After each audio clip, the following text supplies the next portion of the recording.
আমরা দেখেছিলাম যে গতকাল বীরভূম নেতৃত্বের সঙ্গে বৈঠক করেছিলেন মুখ্যমন্ত্রী মমতা বন্দ্যোপাধ্যায় এবং যে কোর কমিটি তৈরি করা হয়েছিল সেই কোর কমিটি থেকে বেশ কিছু জনের নাম বাদ পড়েছিল এবং বেশ কিছু জনের নাম যুক্তও করা হয়েছিল। সেক্ষেত্রে যার নাম উঠে আসছে তিনি অন্যতম হচ্ছেন বিকাশ রায়চৌধুরী, সিউড়ির বিধায়ক তিনি, এবং কোর কমিটিতে রয়েছে তার নাম। তার সঙ্গে কথা বললেন আমাদের প্রতিনিধি মনাবীর বংশী। কি জানিয়েছেন তিনি দেখাবো আপনাদের।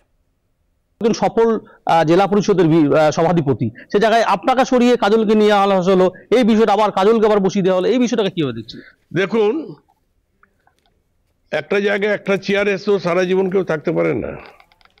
দিদি মনে করেছে কেষ্ট নেই, এখন সাংগঠনিক দায়িত্বটা বিকাশকে দিতে হবে কিছুটা, এবং আজকে দিদি সেই সম্মানে আমাকে দিয়েছে, কাজ করার সেই সুযোগটা দিয়েছে।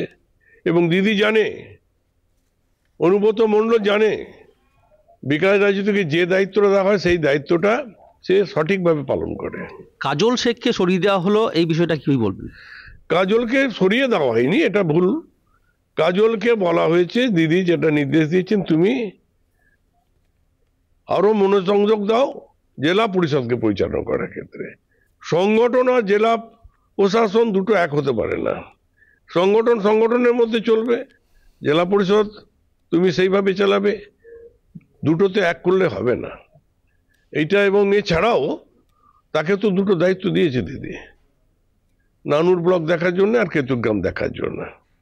আমাদের যেমন 5 জনকে জেলার পুরো দায়িত্ব দিয়েছে, সিদ্ধান্ত নেবার ক্ষমতা দিয়েছে সবকিছুতে, সঙ্গে সঙ্গে আমাদেরকেও বলে দিয়েছে যে এই বিধানসভা তোমাদের দায়িত্ব রইল, তোমাদের নজরে রেখে বিধানসভাটাকে আগামী লোকসভায় যাতে সেখানে ভালো ফল হয়, মানুষের সঙ্গে সংযোগ বাড়ানোর দায়িত্ব নিতে হবে। আমি নিয়েছি, তো আমার তো সেটা নিয়ে মুখ্যমন্ত্রী মমতা বন্দ্যোপাধ্যায়ও গতকালকে কাজল শেখকে ভৎসনা করেছে যে তুমি কত বড় হয়ে গেছো, চেয়ার ছেড়ে চলে আসছো। দেখুন, এটা ভুল বুঝাবুঝির মধ্যে নিশ্চয়ই হয়েছে, তবে দিদি সেটা নিশ্চয়ই ভালো চোখে দেখেননি। আমাকে তো শাসন করার ক্ষমতা মমতা ব্যানার্জির আছে অনুগত সৈনিক হিসেবে, সুতরাং সেইভাবে তাকে কোনো যে এই ধরনের কাজকর্ম না করাটাই ভালো, সেই নির্দেশটাই দিয়েছে। সুতরাং হচ্ছে সরকারটা তো আমাদেরই আছে, প্রশাসনটা তো আমাদেরই আছে।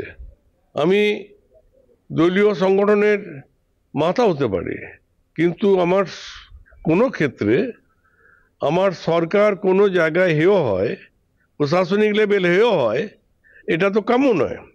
সুতরাং এটা দিদি সেই বার্তাটাই আমাদের দিতে চেয়েছেন।